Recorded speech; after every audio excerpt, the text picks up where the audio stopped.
We got that running. Get this together. Everything is in time. Oh. It sounds like she's making more copies, but. One of the only places in Ecclesiastes.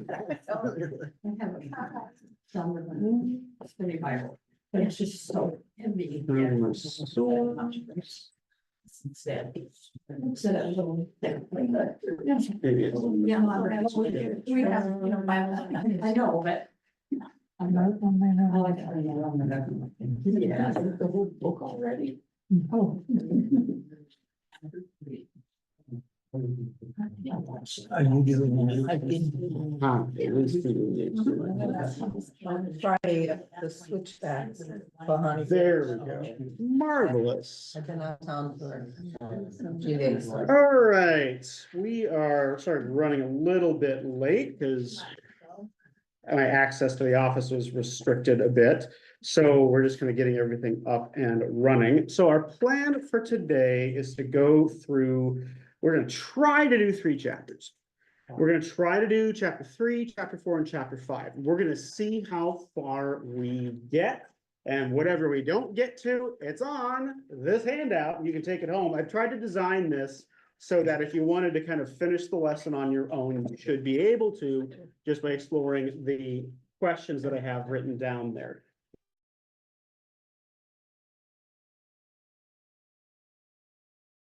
Sarah, you just look around the room and see who has their hands up and they'll get you one. So before we get started, let's open with a word of prayer and then let's just get to work. Lord, help us to listen to what Kohelet has to say in this book.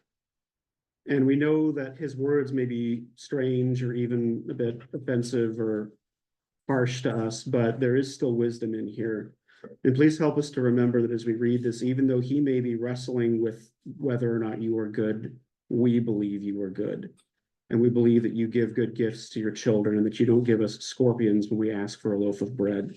And we ask you now for clarity and wisdom and discernment as we explore these questions. In Jesus' name, amen. Yeah, well, actually, I don't know if I would yank on it too much because I'm a little worried that the cables are gonna, just like that, are gonna come loose anyway. So we're going to go through some of the most famous chapters in the entire book of Ecclesiastes, and we're going to continue to touch on some really complicated questions. There are a few more of you here this week than there were last week. So if you haven't been caught up, I believe that a good chunk of what we did on Sunday of last week, just unplug the HDMI cables here. Before. The week before, that's right, because we were out for the mission fair. The computer should handle it and it should reboot itself. This is what happens when you're teaching and running tech support at the same time. There's a time for everything, I guess. So let's begin with probably the most well-known passage in this entire book.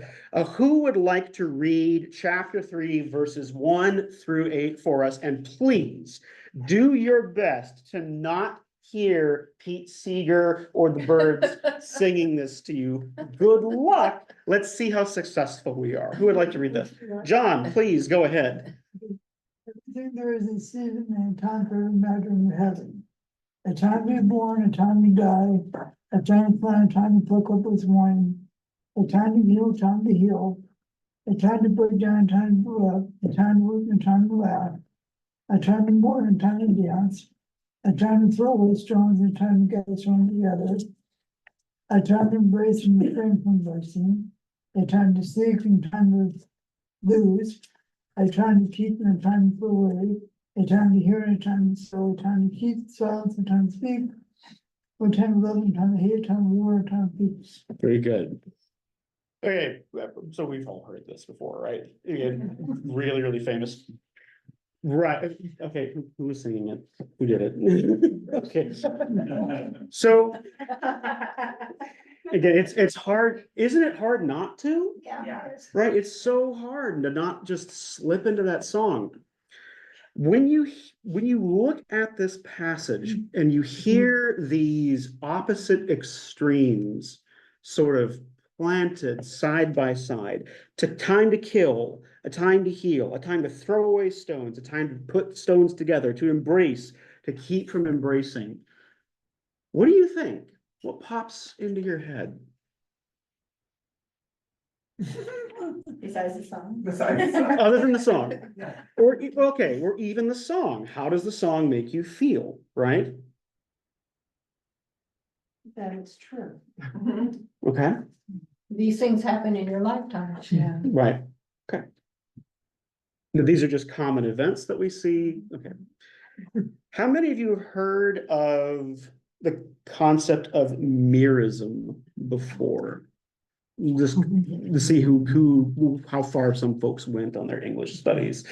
Okay. It's a poetic device. And what it does is it takes two extremes. So a time to plant and a time to pluck up to what is planted. And by taking those two opposite extremes, what you do is you identify the extreme beginning and the extreme end. But it's also supposed to include or encompass everything that happens in between those two extremes. So when you see, I mean, this is an excellent example. I think it may actually be the quite literal textbook example of merism. When you see this, he's not just talking about weeping and laughing, mourning and dancing, but everything that transpires in between those two extreme points. Right? Full range of human experience. Exactly. By covering so many different things and so many kinds of experiences, Kohelet is actually trying to convey the entirety of the human lifespan and the cyclical nature of that here with this passage. I did not know when I was starting the prep, when I was actually starting to dig into this particular part of the passage.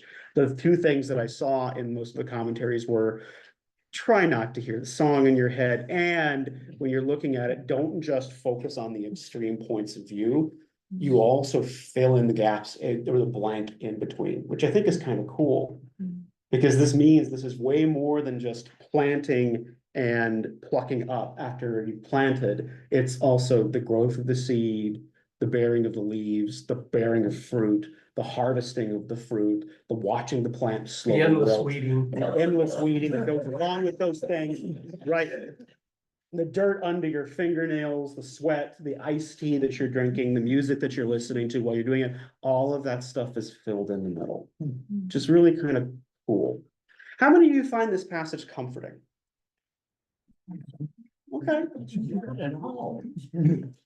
Not at all, Nancy? No, What about it doesn't comfort you? it's like the beginning and the end. Mhm. That's, I guess that's what our life is. There's a beginning and an end, Mhm. but it's not comforting at all. Very good. Sort of. Well, no, I'm saying gold star. You may have, so, and this is one of the other things that I keep finding in the commentaries when we're talking about this. When Kohelet is laying these things out, he's not necessarily doing this to help us feel sort of a reassuring rhythm. And that people do go to this passage for that. I think that's one of the reasons that the song based off of this passage is such, like, people, I mean, how many of you can't help yourself but sing along with that, right? I mean, it's a comforting song, right? Has that been Kohelet's vibe so far in the book, though? Oh, can someone please correct that later when we're done? Okay, so please, so, To hear it. yeah, we can't, because I can't just play it right now. Somebody was asking me, are you gonna play the song? No, because we are going to upload this to YouTube, and YouTube is very strict about what we do with copyrighted music, because they will just take the video down, right? 60, that was So- Seeger, right? Yeah, Secret and the Birds popularized it, Yeah, so I really didn't pay attention to him. that's fair enough. Sorry, I'm a classic. Okay.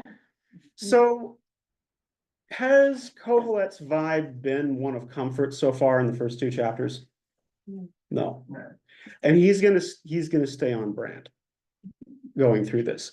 When we take a look at the next few verses, we're going to introduce a couple other questions here. And these are supposed, 1 through 8 go with 9 through 15 in a lot of ways, because he's referring to sort of the passage of time and our ability to perceive the passage of time. But because of how ridiculously famous these verses are, I have to break them out by themselves, and I have to address the song, and I have to address all that other stuff. Now, do any of you have any other comments about these verses before we kind of couple them with 9 through 15 to help finish Kohelet's thought? Well, Yeah, go ahead. I think there's a lot of positive to me, time to laugh, to dance, to, Sure. to embrace, and so to me, Yeah, it's a cycle of life, but I find some comfort in it. We're Right. gonna die anyway, so. The comfort that I find from it is that it speaks to the commonality of experience Mhm. that, when we read the Bible, it's almost like kind of watching Facebook, there's Yeah. a lot of best foots forward and you're going, I can't measure up, I can't, and get here and it's like, oh, yeah, Yeah. hey, I'm part of this. Yes, and that is one of the things that I really do love about this book. It's just so human. It's so profoundly human. It include, and when you compare this to the other books in wisdom literature, I mean, this is one of the angriest books in the Bible in a lot of ways, when you see the way that he's talking about it, but there's something comforting in hearing what he has to say voiced, right? And it makes me, I connect with this book in a way that I don't connect with the others, in the sense that it makes me feel like I'm seen in some ways. Yeah, go ahead. And I think if we remember that this was supposedly written by Solomon towards the end of his life, where he's kind of looking back Mhm. as he's writing Right. and gathering his knowledge and wisdom from his life experiences. Well, and remember, we did address the question of authorship. Yeah. At the beginning, and this was definitely not written by Solomon. Okay, but Yeah. I mean, even if it was somebody else, it was likely written in, later in their years. Well, given the kind of thing- right, and in that case, yeah, this is probably someone reflecting back on their life. And especially given the timing when this was written, it's most definitely an exile or post-exile book, Yeah. for sure. So they're reflecting back on not just that, but I would also argue there's a way you could read this that reads in the exile experience into what people were experiencing, right? Especially kind of coming back from the exile. Okay, Oh, One yes. thing I like about this part is it gives you permission to have a variety of feelings. Because, I'm a look at everything positive kind of girl, Mhm. but it's like Pollyanna has been told to me a lot. But Yes. it's okay to say, it's okay to get angry, and it's Right. okay to mourn, and it's like, that is just as good as the other, so it gives you permission to have some of the feelings that I go, I shouldn't be angry at you. Mhm. Oh, you should, Right. And And yeah, so, right, and that's one of the themes that we're gonna see is, again, he really is wrestling with anger and frustration, and he continues to wrestle with those. And it does give us permission to have those feelings Mhm. and to recognize that they do have value. Very good. Any other thoughts? Okay, let's take a look at 9 through 15, because there's also another really famous line that's gonna pop up in here too, that you may not realize comes from this passage. Who would like to read 9 through 15 for us? Go ahead, Becca, please. Okay. What gain have the workers from their toil? I have seen the business that God has given to everyone to be busy with. He has made everything suitable for its time. Moreover, he has put a sense of past and future into their minds, yet they cannot find out what God has done from the beginning to the end. I know that there is nothing better for them than to be happy and enjoy themselves as long as they live. Moreover, it is God's gift that all should eat and drink and take pleasure in all their toil. I know that whatever God does endures forever. Nothing can be added to it, nor anything taken from it. God has done this so that all should stand in awe before him. That which is already has been, that which is to be already is, and God seeks out what has gone by. So let's let's hang on for just a second. I want to take a closer look at verse 12, and I see quite a few Bibles throughout this room. So, or hang on, it's not verse 12, sorry, it's verse 11 here specifically. He has made everything suitable for its time. And you hear how the theme of passing of time runs throughout this. This is why this ties in with verses 1 through 8. 1 through 8 are showing passing events and illustrating this passage of time. And then he says here, moreover, he has put a sense of past and future into their minds, yet they cannot find out what God has done from the beginning to the end. Are there any other different translations of that verse here? What do y'all have? What does it say in your Bibles? Mine says, he's made everything beautiful in its time, and he's also said eternity Aha. into their heart, so I like that. Have you all heard that translation? God has put eternity in the hearts of people. Right. Does that sound familiar? Does that ring a bell? Some head nodding, some blank stares, some avoidance of eye contact. I could work with all of that. So, okay, just checking in. Okay, so that, Song comes out in his time. yes, It is, you know, The- some of the words are very. the idea of eternity being placed in the hearts of people is something that I have heard a lot of, especially like when I was involved with more evangelical churches. That was an idea that they hyper focused on quite a bit. The idea that everybody sort of has this innate sense of eternity and what's coming next. That is not what this word means. The word is olam, and it refers more to just the great passage of time, not necessarily what comes after it.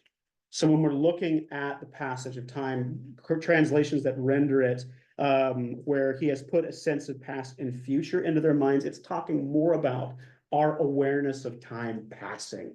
Does that make sense? So that, and when you fit it in with the larger theme of what's going on, what this is basically saying is we are aware of the work of God. And we have the ability to be aware of things as they change and as time passes. So we are intelligent enough, in other words, to perceive what God has done. Does that make sense? But verse 11 also says, yet they cannot find out what God has done from the beginning to the end. So he still inserts his cynicism in there, right? There's still a limit to our knowledge. He has made us intelligent enough to realize that we're immortal and that time passes, but we won't be able to know what God did way far in the past and what's going to happen way, way far in the future. We're kind of stuck being aware of our current state in history, and we're limited by that. How does that make you feel? Becca, tossing that one around? Well, I Yeah. was like, I mean, it's true. I mean, Yeah. it's very much how we are. Mhm. I don't know that I would want to know everything. Mhm. Like, do we want it? Past or everything for the future? Mhm. Yeah, I agree. Well, and it's not equal, Mhm. I've known some people who have very little understanding of past continuum and trajectory of future events and Mhm. so forth. But then I also know people who are history buffs and so on and have an innate Oh, yeah, sense yeah. beyond my own, and I'm always in awe of them. But it is clearly obvious that, for me, one of the most common themes throughout Bible study is that God is so much bigger than we are. Mhm. That, Right. I mean, just on a conceptual level. Right. And do you get that sense of that idea in these Oh, yes, verses? absolutely. I Yeah. think that's exactly what he's saying is that, Yeah. you've got a sense of this, but it's, Right, right. measured in billions and finite. billions, and when you get to infinity, the Mhm. human mind can't wrap around it. Right. Yeah, in general, cognitively speaking, we have a hard time with numbers any larger than like 100,000, and we struggle with 100,000. Anything bigger than that, we are actually not cognitively capable of processing those numbers. So when we think about the geological time scale of the universe, and we've only really existed for like a tiny fraction of that amount of time. Mhm. It gets very hard to comprehend just the scope of what we're living in. Yeah. So, any other? But doesn't God want us to know him? I think Jeremiah doesn't say something that, you'll find God if you search for him with all your heart. Right, To that extent, I think he wants us, there's a beautiful movie by the Coen brothers called A Serious Man. And where he's talking about the three rabbis, and, at the end, you know. He, has a statement that, that the third rabbi, he asked the question, he says, well, if God doesn't give us the answer, why does he make, God doesn't give us the answers, why does he make us feel the question? mhm, And that's the whole theme of the movie, right? And, I think that's why he makes us feel the question is so that we'll search for him, to know him. And, I like that part. It says, God is, I do like the idea of putting eternity into our hearts, because I think there's that ache within us that we do want to know him, and if we do want to search for him, we will find him, you know. I would agree with that, that God has placed in some sense of God within us or eternity. But that doesn't mean we still understand the whole thing. mhm, I don't, Yeah. and we'll never fully understand who God is. mhm. I just don't think so. Which is an important concept for us to have in mind and on our hearts, is the fact that God is much greater than we. Yeah, Mhm. but he still wants us to seek Yeah. him. I don't question that.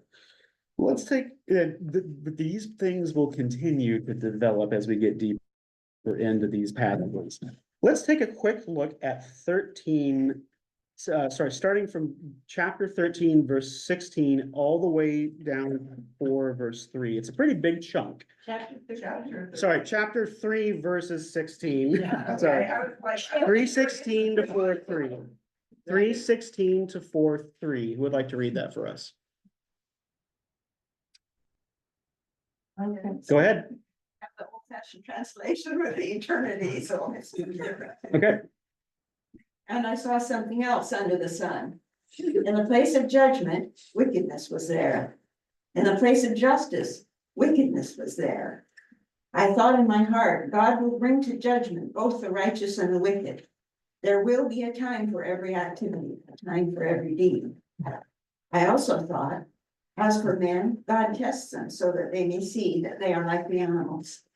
Man's fate is like that of the animals. The same fate awaits them both. As one dies, so dies the other. All have the same breath. Man has no advantage over the animal. Everything is meaningless. All go to the same place. All come from dust, and to dust all return. Who knows if the spirit of man rises upward, and if the spirit of the animal goes down into the earth? So I saw that there is nothing better for a man than to enjoy his work, because that is his lot. For who can bring him to see what will happen after him? Again, I looked and saw all the oppression that was taking place under the sun. I saw the tears of the oppressed, and they have no comforter. Power was on the side of their oppressors, and they have no comforter. And I declared that the dead who had already died are happier than the living who are still alive. But better than both is he who has not yet been, who has not seen the evil that is done under the sun. And I saw that all labor and all achievement. Oh, you just stop there. Yeah, three, I value your enthusiasm, thank you. But the reason I wanted to clump these together is because there are two really interesting things that pop up in these verses. I mean, number one, he starts to talk about justice. And we're gonna see him discuss justice going forward in the next few chapters. And that's one of the reasons I clumped 4 and 5 together along with 3. We talked about the passage of time and are seeing things kind of move in and out of being. And now we're taking a look at how justice works and the way that people sort of deal with their existence. But it also talks about animals. I've owned dogs for a good chunk of my life. I really wasn't excited about getting a dog until Sarah came home, said I found a corgi and we're going to name him Nelson, and we brought him home and I fell in love with, like, Nelson convinced me that owning dogs was a good thing. And I had not anticipated him being so human. And if you've owned a pet and have really connected with it, you know what I'm talking about. There are not a lot of passages in the Bible that talk about the value of animals. And Kohelet here is sort of taking our typical humans are up here, animals are down here. He's doing this. What do you think happens to animals when they die? A pastor told me one time that this pastor used to be my first husband. And I said, are the animals gonna be in heaven with us? And he said, if you see heaven as a happy, good place, then everything that you love will be there. And I'm thinking, all of those animals are gonna greet me at the door. So who knows? He said, he does say, who knows? Right, right. Any other thoughts? One of the Psalms, I'm trying to find it, Oh, okay. Yeah. but I can't right now. So, They never pop up when you need them. it talks about how God's steadfast love is for humans and animals alike. I think it was steadfast love is for, Right. but I think God's concern is for everyone and everything that he has created. Right. But it does seem to be unique, though, from other books of the Bible here, putting us on par with animals. Yeah. Yeah. And there are a couple passages that come to mind. The end of Jonah is an interesting one when Jonah is arguing with God about why aren't you going to destroy the Ninevites? And then God basically says, because this city is filled with people and animals. Why should I end their lives capriciously? And then when Jesus starts talking about how much we are valued, consider the lilies of the field, consider the ravens. Like, not even sparrows fall to the ground and God does not take notice of them. So it isn't like, and sometimes I think in Christian theology, we really hyper-focus to our detriment. We hyper-focus on the value of human life. And that leads to a distortion where we end up putting humans above animals.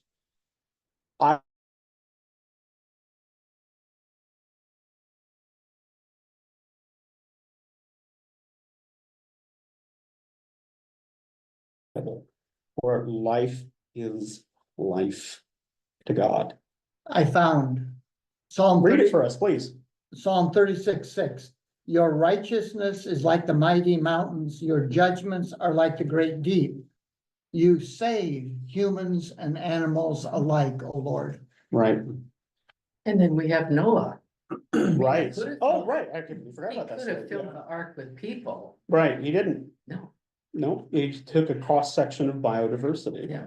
right? And I think even in Genesis, in the creation story, there's glimpses there. Right, Well, yeah, for sure. Okay, now I'm feeling guilty about the Buddhists who believe, they believe in all life. You don't step on a spider because it's life. God Mhm. created that. So, I have no problem stepping on a spider. But now I feel, my Buddhist friends would look at me like, they will Right. scoop that, if it's in your house, they will scoop that spider up and pick it up and put it outside. And because they in don't wanna doing kill it. so, they will kill the They will spider. kill it Because it's Because it But- evolved to survive in a house. So the spider's just doomed. It's basically the moral of that story. Thinking, okay, I will step on an ant or a spider that's in my house. This isn't necessarily saying, like, so this isn't coming out with like a vegetarian or vegan message necessarily. So to be very clear, because there are parts of the Bible you can argue, like Daniel may be stronger than others, tries to argue for like a vegetable-based diet in one particular passage, but nowhere else is it specifically prohibiting the eating of certain meats. And then Paul goes into a discussion about that stuff too. Now, whatever your dietary choices are, awesome. Like I am not interested in judging any of that. What I am interested in here is the fact that it says that Well, let's take a quick look here at Peter Enns. Again, Kohelet has a negative view on this, but I think that there's some positive value we can take from this. So I have this block quote here from Peter Enns' commentary. I'm just going to read it really quick. The word picture Kohelet is painting here is clear. If also, and again, this is important, and listen to this carefully, if also out of accord with the overall biblical witness. Still, Kohelet leaves us no safety net here, no escape into the mainstream of orthodoxy. He is almost taunting his readers. I dare you, make a case for how we differ from animals in terms of our ultimate end. Any case you make, I can thwart with simple observation. We do not know, period. What we do know is that we will all die, and it is this ever-present threat that renders any activity and any labor in which we engage wholly pointless and without profit. So again, remember we talked about this last week. Death is something that bothers Kohelet extensively. It haunts him and it haunts us as we read the book. The fact that we die and everyone dies, no matter what our station or position might be, is a great evil for him. He really struggles with this. And he uses this passage here to point out that because of that, basically because of our mortality, we are no better than animals. Because animals die and humans die. And that death becomes the great equalizer for everybody. Does that make sense? You can see again where it has a more negative vibe, but there are still, again, some positive things we can take from this, because if we are no better than animals, then that means we probably really do need to think about the way we treat them. Does that make sense? And value their lives a lot more than we tend to do in our culture. Again, I'm not arguing for vegetarianism or veganism. I'm saying just being caring about the animals that we have around us. Right. Stan, I heard noises and I can hear the gears I know. squealing in your head. Go ahead. Verse 22. Mhm. So I saw that there is nothing better than that all should enjoy their work, Right. for that is their lot. Mhm. They can bring them to see, who can bring them to see what will be after them? Right. It just seems to me that he's saying, enjoy life, enjoy your work. Right. So that's different than what you were saying. It seems like. isn't.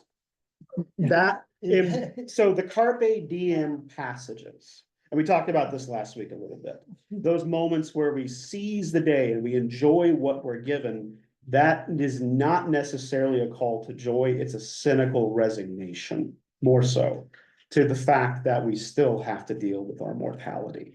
And that the best thing we can do, given the raw deal that we're given, is to just try to find some fleeting pleasure. So we unpacked that a little bit last week. Well, 2 weeks ago, but. Or let's say, I can't think, I'm just thinking last class. I was in the Midwest at that. Sure.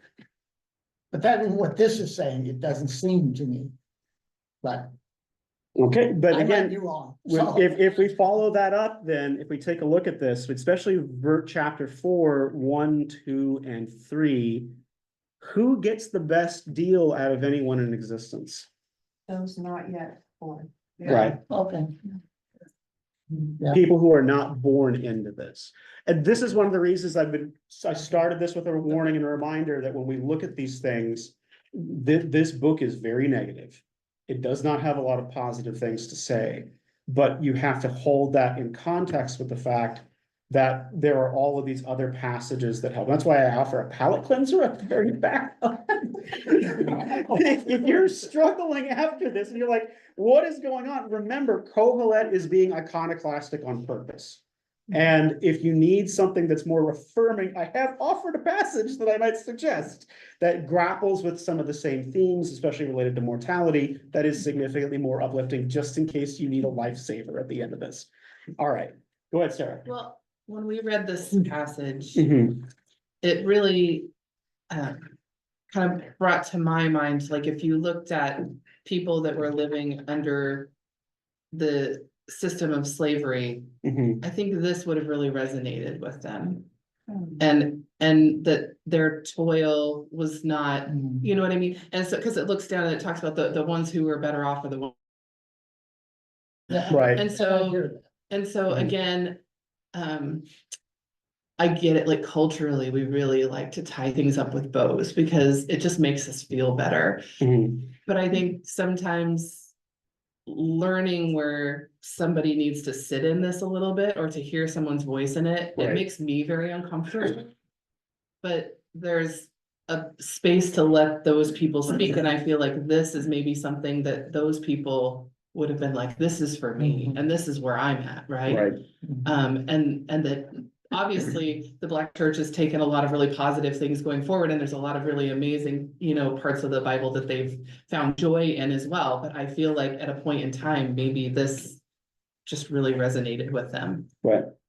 And I just think it's so cool that scripture speaks across eternity, and like when this was written, it meant something to that person, but maybe it was also designed to be read by someone else down the road. Mhm. And maybe I'm not supposed to necessarily get something direct. I mean, not that we're not supposed to get things from scripture, but maybe it's not speaking that word to me, but maybe it was supposed to speak that for them, and that's why it's there. Yeah. Right. So I feel like, I don't know, I have to resist it too, like I wanna put the bow on it, right? But it'd be like, sometimes Right. just let it sit. Right, and exactly, and that's another thing that we talked about, not last week, but the week before, and catching myself on this. This book deals with a lot of ugly feelings and emotions, and we like to clean things up. And I'm going to continue to invite, don't fix it. Let it stay broken. There's something valuable in his brokenness that is worth looking at. Fair enough? Fantastic. Let's make it worse. Let's take a look at chapter 4, verses 4 through 16, because now he's going to turn his critical eye towards wealth and friendship. Who would like to read 4 through 16 for us? Okay. Then I saw that all toil and all skill and work come from one person's envy of another. This also is vanity and a chasing after wind. Fools fold their hands and consume their own flesh. Better is a handful with quiet than 2 handfuls with toil and a chasing after wind. Again, I saw vanity under the sun, the case of solitary individuals without sons or brothers, yet there is no end to all their toil, and their eyes are never satisfied with riches. For whom am I toiling, they ask, and depriving myself of pleasure? This also is vanity and an unhappy business. 2 are better than 1, because they have a good reward for their toil. For if they fall, one will lift up the other. But woe to the one who is alone and falls and does not have another to help. Again, if 2 lie together, they keep warm, but how can one keep warm alone? And though one might prevail against another, 2 will withstand one. A threefold cord is not quickly broken. Better is a poor but wise youth than an old but foolish king who will no longer take advice. One can indeed come out of prison to reign, even though born in the kingdom. I saw all the living who, moving about under the sun, follow that youth who replaced the king. There will be no end to all those people whom he led. Yet those who come later will not rejoice in him. Surely this also is vanity and a chasing after wind. Okay, there's a lot going on in this one too. Oh my gosh. Okay, but before we dig too deeply into this, what does Kohelet think motivates all work? Envy of another. Yeah. Greed, jealousy. So if I'm going out and I'm doing, okay, does that ring true? No. Why does it not ring true to you? Because I would be doing something much different with my life if that was the case. Yeah. Right. I mean, just be honest, Mm. if you talk to a lot of healthcare providers that work in not like top end surgeons, and you look at what we take home and the mental, emotional, and physical efforts we put into our craft, and I'd say educators are very much also in that realm. Yes, yes. Mhm. We would be doing something else with our lives if we were doing things out of envy. Mhm.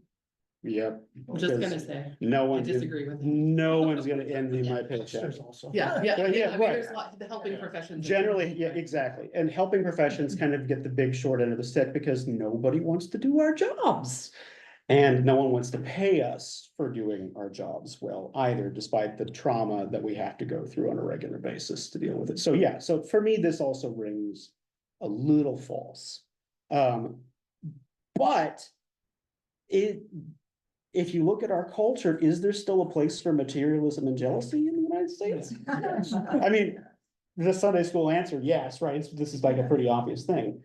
But what happens to all that wealth? And what happens to all your stuff? What's its ultimate end? You can't take it with you. Right? It's passed on. It gets passed on. Does it all get passed on? Not according to Paulette. On one way or another. Right. So have any of you inherited things that you really didn't want? Where are those things now that you really didn't want? In a box in the garage. In the box of rocks. That's very nice of you. For some of us, they wound up in the landfill very fast, right? And that's kind of what he's getting at here. If I pass on my wealth to someone else, is there a guarantee that they're not gonna waste it? Or they're gonna use it, right? So you just don't, let me say this in a different way. Do you have any control over what people do with your stuff after you die? No, No. no. Not really, right? Because you're not gonna be around unless you wanna haunt them. Which is a completely different set of theological questions, right? But there's really nothing we have the ability to do to stop this. And this is one of the reasons he's making this, and he's bringing this up, the way he's setting this up is another appeal to meaninglessness and vain. But then he starts to talk about friendship. Okay.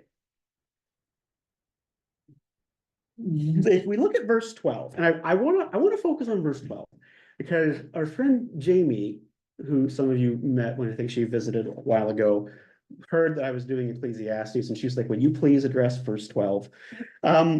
Where have y'all seen verse 12 quoted? Marriages. Mhm. The two strands, husband, wife, God. Right, Yes. yeah. You know. But that's what I'm. Yeah, here we go. Let me warm up my, I'm about to ruin something here, hands. If you look at I don't even really have to go to a commentary for this one. In the context of the passage, what is this actually probably talking about? Just community. We all need each other. Community, say again? We all need each other. We all need each other. connection is important. Very good.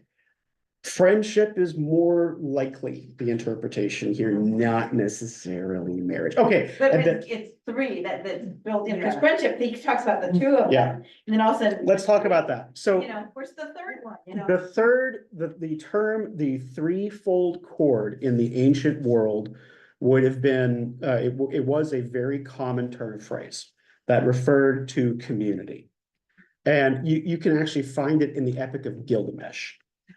It shows up there, and it's referring to Gilgamesh working with Enkidu, and they were talking about uniting their strength together in community to overcome threat. So that's where that term originated from. It's kind of like the phrase "a stitch in time saves nine" that we use nowadays, or like time flies when you're having fun. It was kind of a phrase like that. In its original ancient world context, it would have been understood as community. We have taken it and we have translated it to the domain of marriage, where it really did not necessarily line up with. Does that make sense? So sorry, and again, this is me putting, basically my friend put out a hit on this interpretation, and I'm following through on that for her. Just kind of hearing what she had to Next, say you're gonna about tell it. us there's no Santa Claus. There is no Santa Claus. I'm sorry, Matt. I have some really bad news for you about the Easter Bunny too. So. But if it's wisdom literature, Mhm. doesn't that mean we can understand things from it that the writer didn't really think when he wrote it? I would caution against that, because when that would be a risky hermeneutic when we're looking at the passage. I would rather listen to what the author originally intended it for, instead of misunderstanding or taking it out of context. Does that make sense? Because that way I'm interpreting it responsibly by kind of looking at the mechanics of the way it was originally intended to work. There's real danger with any passage in the Bible, because you can take anything and twist it into saying whatever you want it to do, and I would caution against that. And I would say that a lot of marriages have really strong friendships inside of them and therefore can be an example of it, right? But I think, so a little context, so Jamie's doing her doctorate of ministry right now, and her project is about singleness in the church and Right. how people who are single, whether it's because they've never been married or they're divorced or they're widowed or whatever, that aren't being served by the church and don't have a place in the church, and that we need to do a better job of incorporating people Right. in that way. And so part of her journey and her thing is to make sure that we're not taking certain things and turning them into something that's driven towards marriage when maybe that singles out. It doesn't, sorry, it doesn't allow for the entire body to be present or to be represented in that text. Is it too simplistic though to go back to God being the center of the community? No, I don't think so. Within the context of the book, though, that may not necessarily be what he's saying, but also if he's using a common turn of phrase, if the center chord is God, and this was a term that was used by pagans, it could be referring to literally any god. Does that make sense? So it was just kind of him borrowing from the culture at the time when he was writing this. Now, I'm keeping an eye on our time, and I know that you have another service that you need to. Yeah, so I think we have just enough time to crack the ice on chapter 5, and there is some really, really interesting stuff to take a look at here. Let's start with verses 1 through 7. Who would like to read these for us? I can. Go ahead, John. Roger says, when you go to the house of God, draw near to listen and better than sacrificing. Offered by fools when they do not know how to keep from doing evil. Never be rash with your mouth, so let your heart be quick to utter words before God, for he is in heaven, and you on the earth. Therefore, let your voice be few, or dreams come true, with many cares and fool's voice many words. When you make a vow to God, do not delay fulfilling it, for he has no pleasure in fools. Fulfill when you vow, it is better than you should not vow, and not fulfill it. Do not let your mouth lead you in sin. Do not lay before your messenger that was unsafe. Why should God be angry at your words and destroy the work of your hands? With many dreams come vanities, and multitudes of words that fear God. Thank you, John. You're welcome. So what is he saying here about talking with God? How? First of all, he's in heaven. Mhm. We men are on earth, so be careful with your words. Right. So God is far away. We're here. Watch what you say. Yeah, I was gonna say, think before you speak, be careful with your promises. Yeah. Yeah. What do you think about his advice about vows here?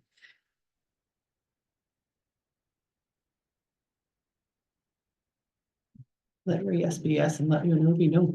Yeah. The big piece of what he's saying is really know yourself before you step out. And put yourself in a position you'd rather not find yourself in. Yeah, and I think that that's fair, right? So how does a fool act in this passage when they're approaching God? They usually think more of themselves than they should. Good. They're talking a lot, making a lot of vows maybe, but not necessarily fulfilling them. Right, They're talking and not listening. Yeah. right. Very much, yes. And that theme, especially fools having issues hearing, is an ongoing theme, not just in this book, but in other of the wisdom literature books. Listening is a big sign of wisdom. Good. They make a lot of noise in order to get attention. Yes, Yeah. very much, yes. Very, very much, yes. Was that so I saw that you flinched, Bruce, and I wasn't sure if that was because you had a thought percolating? Oh, I have many thoughts, but I'm gonna take the advice of the scripture and not say anything. Okay, very fair. All right. In this passage, we get a bit of a glimpse of Kohelet's view of God. How does he see God? Far away, first of all. Yeah. Distant? What else? A lot better than in the last chapter where they all go down and they're no different than the animals, at least improving. Oh, so he's improving. Yeah. Oh, yeah, okay. He might get worse in the next few chapters. Just be prepared. So, okay, so but there's still like a vibe of reverence here on some level, right? Yeah, Okay. fear of God. Fear God, right? I find it contrasting to what David, who bears his soul to God, Yes. says all his things, here says, be careful what you say. David says, look, he sometimes is angry at God, sometimes he's, Mhm. but he tells God just what he's thinking. Yes, And this one says, don't do that. But David does, it's like in his deepest despair, and then, and in his high points, he talks about, and so, but maybe what the difference between David and this one is, David is saying, oh my God, this is my heart, and he's not just babbling.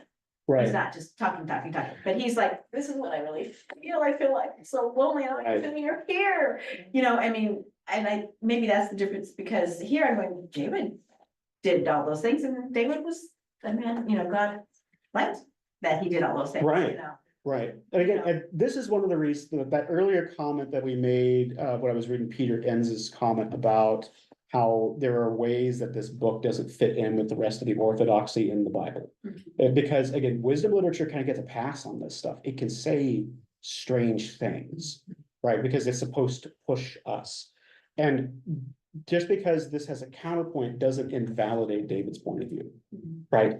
Well, and it's interesting if you think about it, like ever since we did the Old Testament or through the Bible study and went through everything, I've really looked at it differently. Like, what if we superimpose the idea of different denominations or different theological perspectives on the Bible, in the sense that this person thinks this and another person thinks this, and we're all still part of the body of Christ, right? Right. But yeah, there's different Many faces of the same and in diamond. some ways, Very good. some of those things reflect a nuance of how this person believes that this particular part Yeah. of theology means this, and another person this, and it doesn't mean that either of us aren't Christians, it just means that this person's thought is different. That's Right. just, I mean, there's always been differences in theology, either within a denomination or as they split, right? Right. So it's, what was the thing about, like, in unity, all things important, there's like a thing about unity and things that aren't important, Diversity. grace or something like that. Yeah, Anyway, like just things that kind of give space for people to have different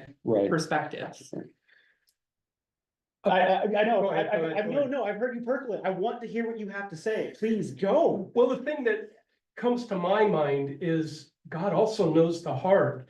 I Yes. kind of view, I have this ongoing dialogue or monologue or whatever, some log in my head.